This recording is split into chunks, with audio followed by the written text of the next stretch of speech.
가족들의 애타는 마음과 온 국민들의 간절한 기원에도 불구하고 헝가리에서는 유람선 실종자들의 추가 구조 소식이 아직까지 들려오지 않고 있습니다. 사망 7명, 구조 7명, 실종 19명의 상황은 밤사이에도 변함이 없었습니다. 헝가리인 선장과 승무원도 여전히 실종 상태입니다. 네, 지금 다뉴브강 상황이 계속해서 좋지가 않습니다. 수위도 계속 올라가고 있고요. 물살도 빠르다고 하는데요. 구조 작업은 강 하류까지 범위를 더 넓혔고 하류에 인접한 세르비아를 포함한 나라들에도 협력을 요청했습니다. 사고 선박도 곧 인양이 될 텐데 조건이 될지는 좀 지켜봐야 할 상황입니다. 먼저 현지에서 취재를 하고 있는 김성탁 특파원부터 연결을 해보겠습니다. 네, 김성탁 특파원. 부다페스트 다뉴브강의 사고 현장 어디쯤에 나가 있습니까? 네, 사고가 난 현장인 머르기트 다리에 나와 있습니다. 지금 여기는 자정이 막 넘었는데요. 화려한 야경을 보려는 유람선으로 북적이던 이곳은 사고 이후 선박의 통행은 뜸한 상태입니다. 침몰한 유람선을 인양하기 위해 선박과 보트 등을 설치해 놓았습니다. 선박을 끌어올린 기중기도 대기하고 있습니다. 현지 주민들에 따르면 다뉴브강은 평소 바닥에 돌이 보일 정도로 수심이 낮았다고 합니다. 지금은 지난주 폭우로 강둑까지 물에 찼습니다. 물살도 꽤 빨라 보입니다. 헝가리 정부는 빠르면 오늘 중으로라도 선박을 인양한다는 계획인데 물살 등이 변수가 될 전망입니다. 선체에 갇힌 이들이 있을 가능성도 배제하지는 않고 있습니다. 네, 유람선이 침몰한 지 벌써 하루하고도 3시간이 지났습니다. 어떻게든지 빨리 실종자들을 찾아야 하는데 구조 작업은 그렇게 여전히 진전이 없습니까?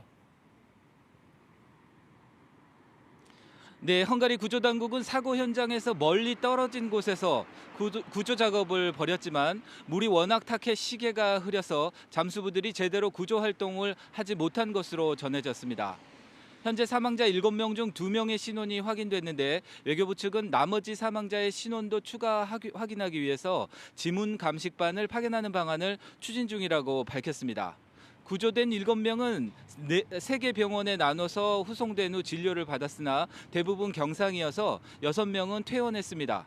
60대 여성 이모 씨만 의료진이 추가 진료를 받을 필요가 있다고 해서 병원에 머물고 있습니다. 구조된 이들은 대사관 측이 차량을 제공해 호텔로 이동한 상태입니다. 네.